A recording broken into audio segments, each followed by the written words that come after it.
ready for Savon? You ain't ready. Ready for Savon.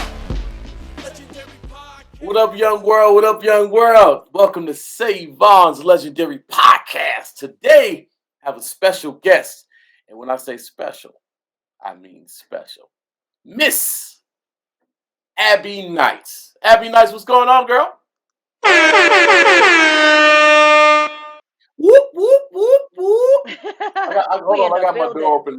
My chihuahua might sneak in here. Let me close the door. This is What's private. going on? In public. Man, listen, another day, another dollar.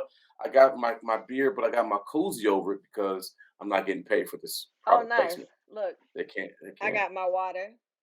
You know what? I just saw that water. It's alkaline water, ain't it? It's really good water. Mm-hmm. It tastes different. Get you a bottle, people. You need it. Defines fuel. So you're there like spokesperson now? Sticking to the script. You know what I'm saying? The script.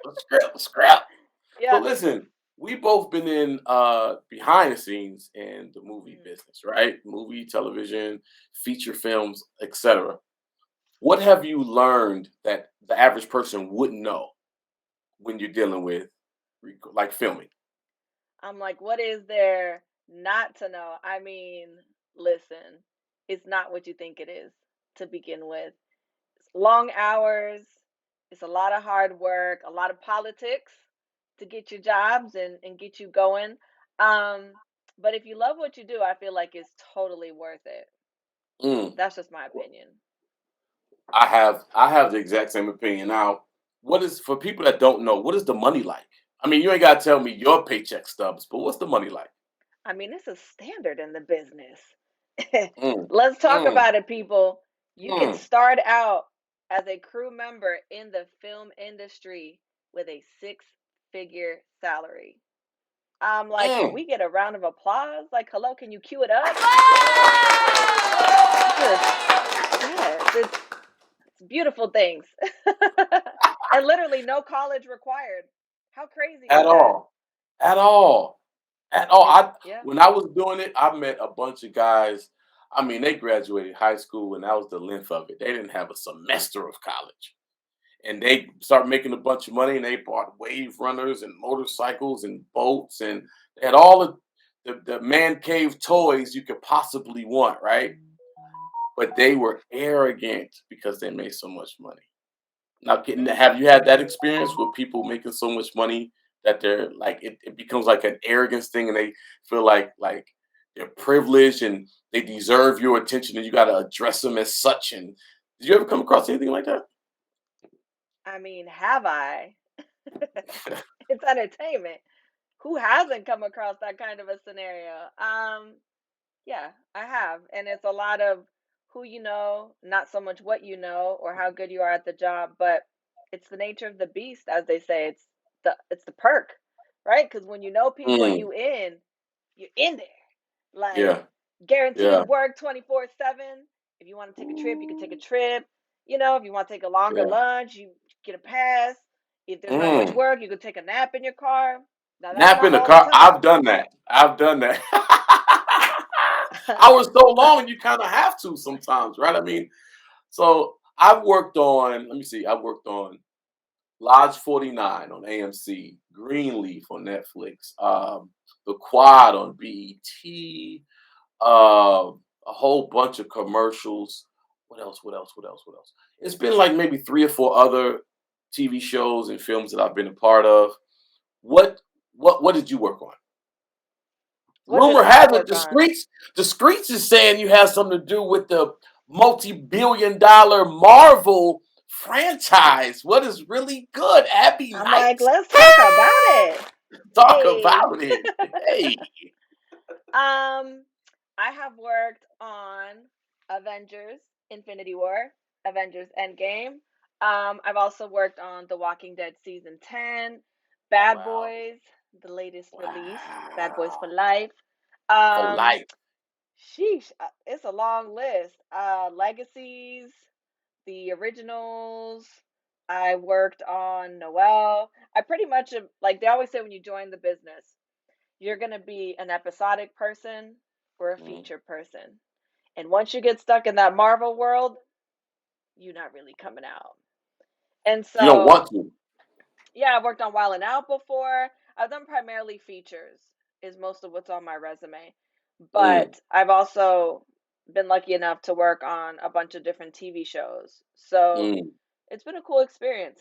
Stargirl, I mean, Wow. I'm forgetting right now. I'm like, I really have to pull up the list to remember. But So Bad if Boys is you probably a okay, highlight for me.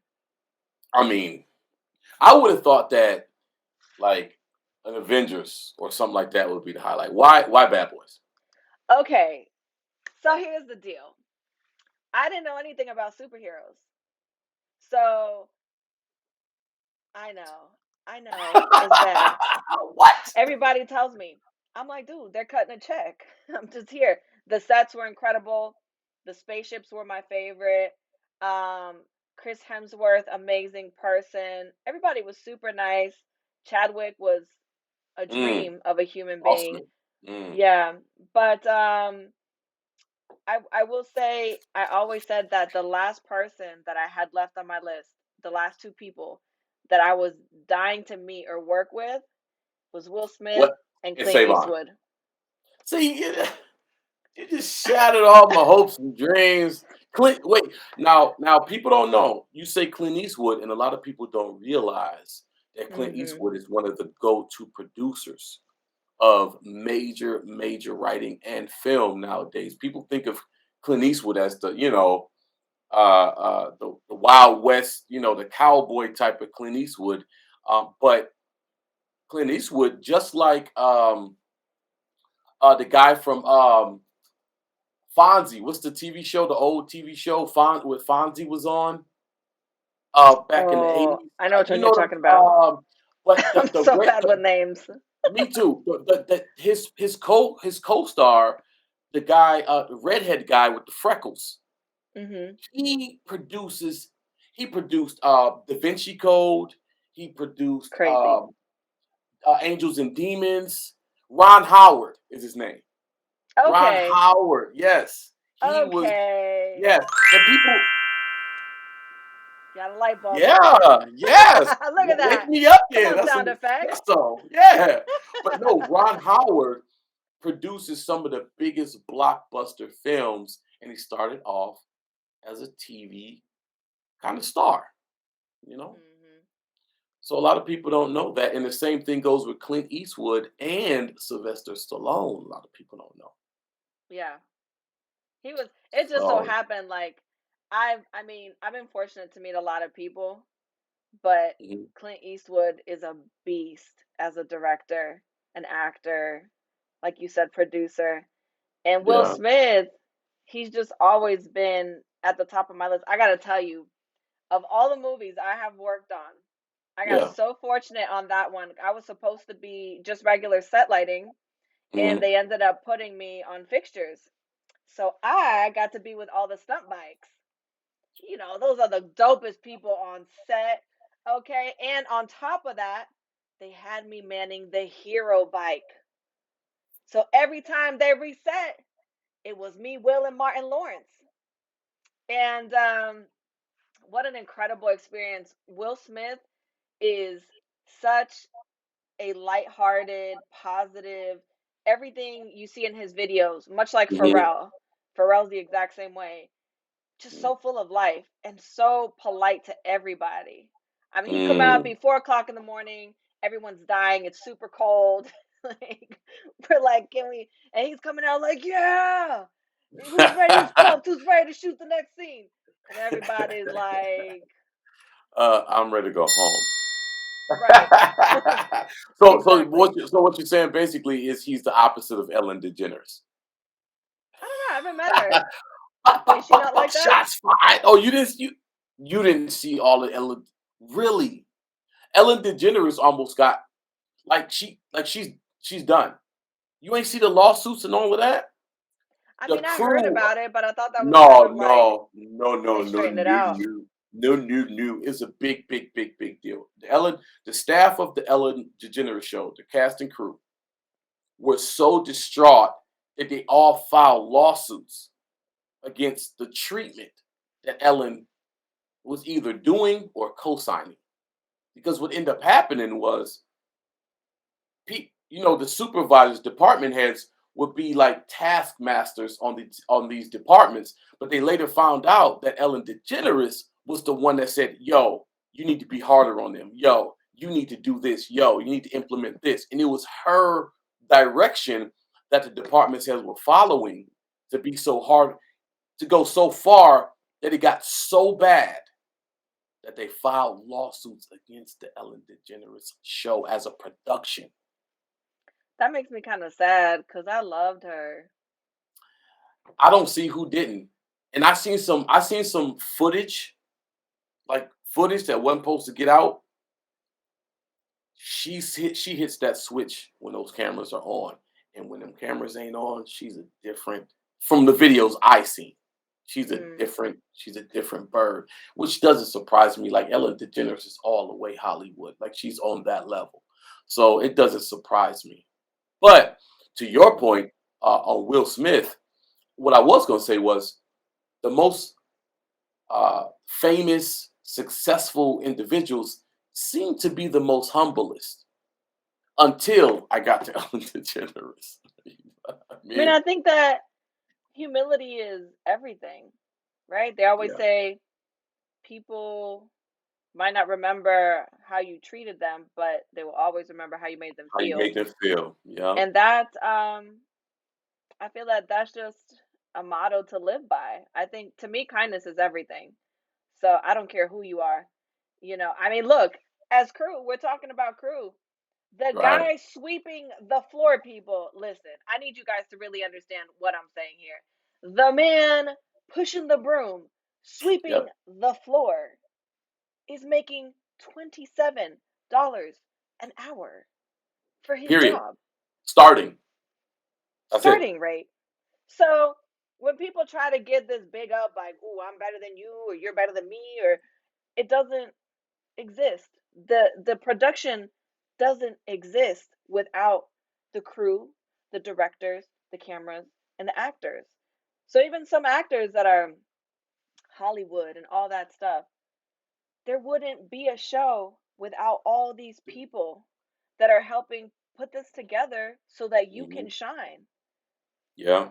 It's funny how you break that down like that, because for me it's like there is no Avengers without the man sweeping the floor. That is such a tagline. Like that's a whole topic. The Avengers doesn't exist without the janitor, because it starts there. Because It without the starts janitor, there. without what not the janitor, that's not real. That's not a real title. It's really called utility. But without the Hmm. utility, someone else has to move from prop building to do that, or someone else has to move from the art department or scenic to do that, or someone else, and that takes, so now they can't do their job because they're doing what. And now guess what? The producers and the PAs and the all the assistant directors and everybody has to read. They can't do their job because they have to go and do someone else beneath them job. And so it starts with the person sweeping the freaking floor. And a lot of people don't understand that. A lot of people don't Hmm. understand it. And a lot of people in the business don't respect that either, They don't. unfortunately. Don't even get me started on Unfortunately. that. And you know what's crazy too? Even the productions that I have worked on, I think that people overstand what they think their position is in a little bit of an ignorant way. Like, Hmm. just because you could be my boss today and my employee tomorrow, there is That is a no fact. fine line for anything. So I feel like you always have to treat everybody with the utmost respect and with the same consideration and humanity, just basic humanity and regard as you would want to be treated.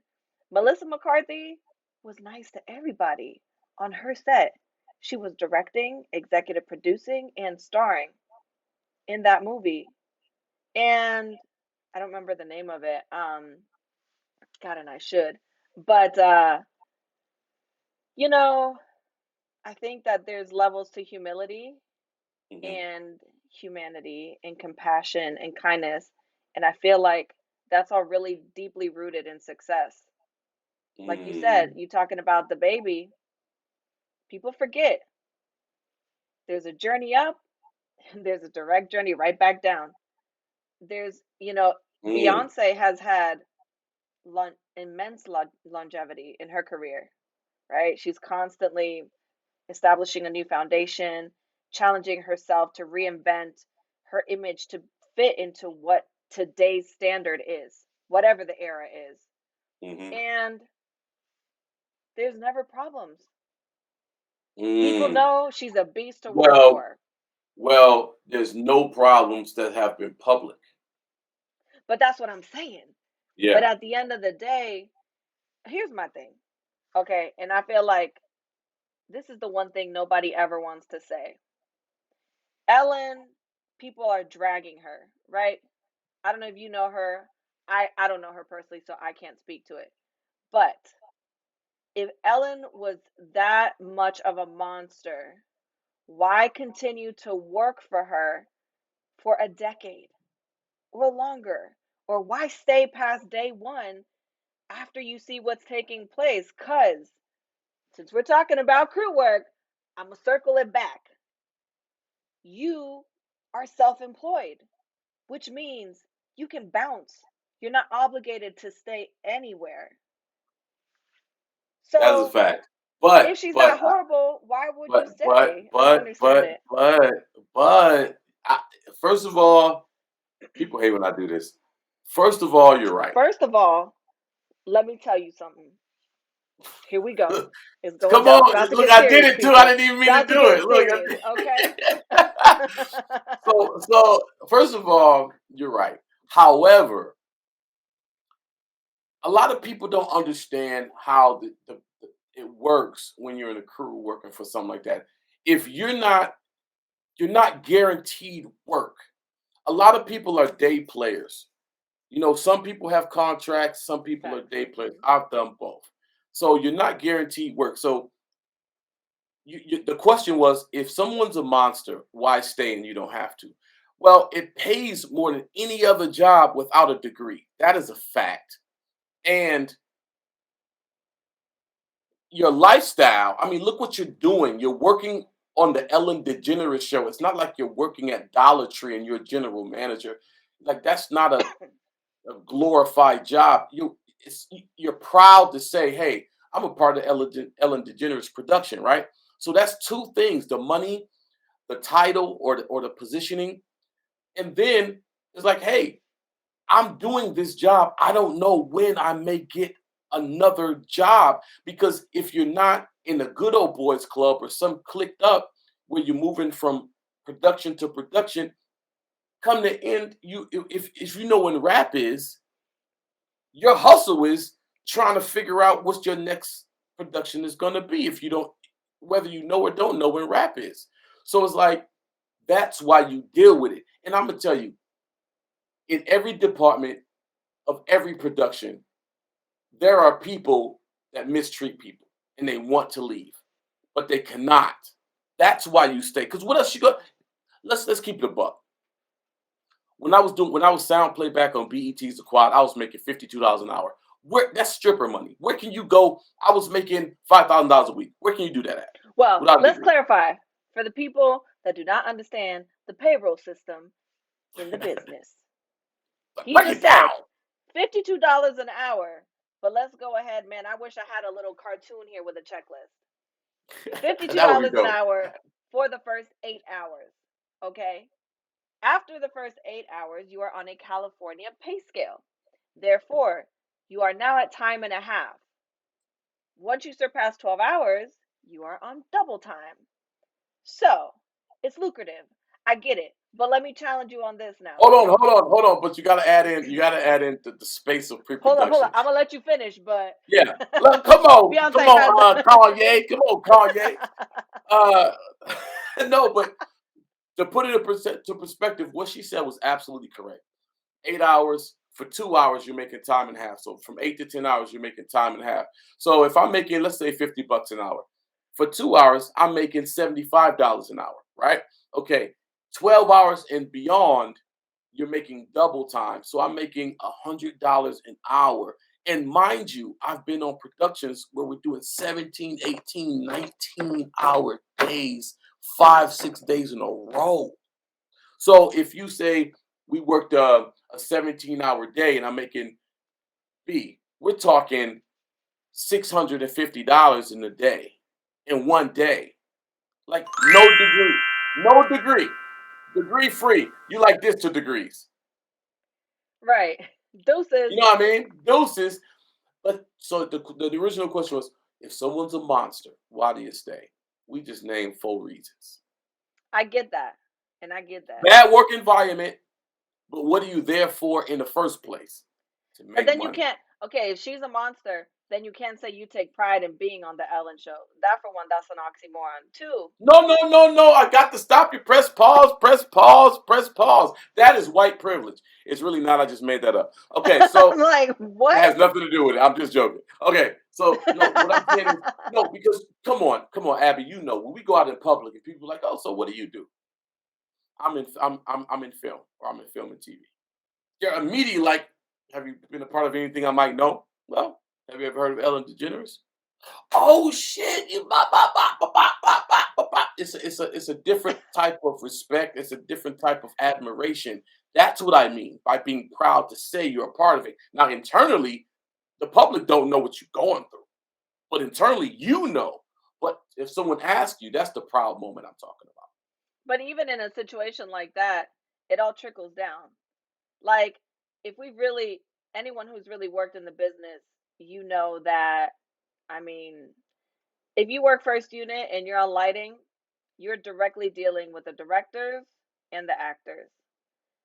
It doesn't matter how bad their attitude is, because I report to my boss, my best boy, my gaffer, my pusher. So they're not directly affiliated. I have worked, I'm not going to name anybody, but I've worked with some actors that were, I mean, they just weren't very polite, put it that way. They were a lot to work with. Um, but it didn't matter. You know why? Because it wasn't directly affecting me, right? Even if they were being rude to me, I didn't necessarily have to deal with them. My job is the light. I get So if it. Ellen is really that bad, let's really stop and talk about the entire crew that they're putting in positions of authority within that show where that's happening. Because this has all been happening. I mean, her show's been on for like ever, like 15 years or something, 20 years. And just now, Ellen is just trash. Like, I think it I'm takes time. confused. It takes time. No, and I hate to use this analogy, but this is an honest and a transparent analogy. It's kind of like the person that is in an abusive relationship. They abuse you. How many people are in a committed abusive relationship, and as soon as the first time they get abused, they out? No, it takes time. It takes, will people believe me? It takes, well, maybe he or she don't really mean it. Or, and the person's like, I'll never do that again. And so you stay with him. It's like all of these reasonings you're going through your head, and eventually something clicks. But that click, that light bulb, it might take some years. And that's a fact. If you ask people in a domestic abusive relationship, they didn't get out the first or second or third or fourth time they realized they were abused. They made up excuses for themselves, and they made up excuses for that person. That's what happens. That's why it's been 10, 15, 12 years that someone's speaking out about the Ellen DeGeneres show, perhaps. Did you just say perhaps? Because I don't believe that everything is like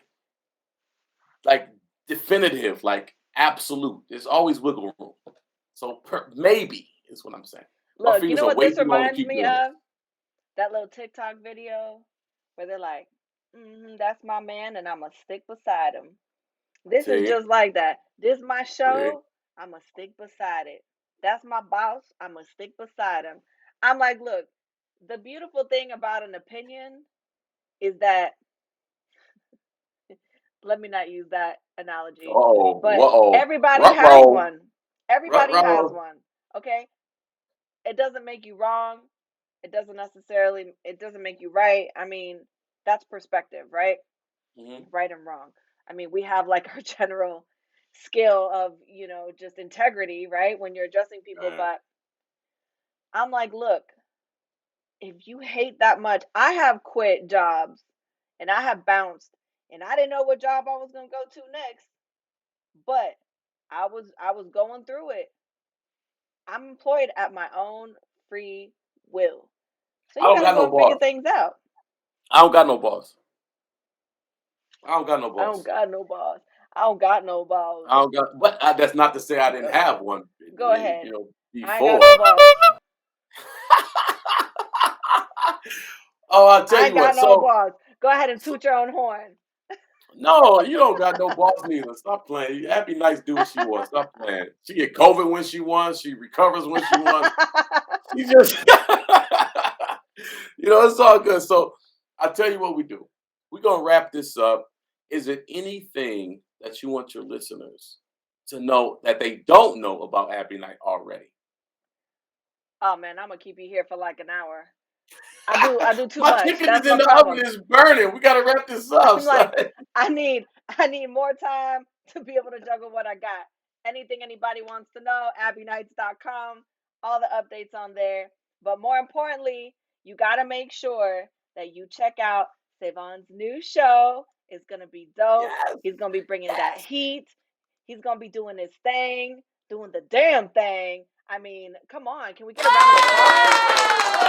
Thank you. Yes. Thank you for having me as a guest on your first episode. Thank you. I feel special. Wait a minute. Oh, so you use the same fingers as me? I feel special because when a pinky up, you really making a statement. So I'm like, let me let you know that I really mean what I'm saying. Savon's Legendary Podcast with the one and only incomparable Be Nice. Thank y'all for tuning in. Peace. Legendary Podcast. Legendary Podcast. Legendary Podcast. Legendary Podcast. You ain't ready. You ready? You ain't ready. Ready for Savon. You ain't ready. Ready for Savon.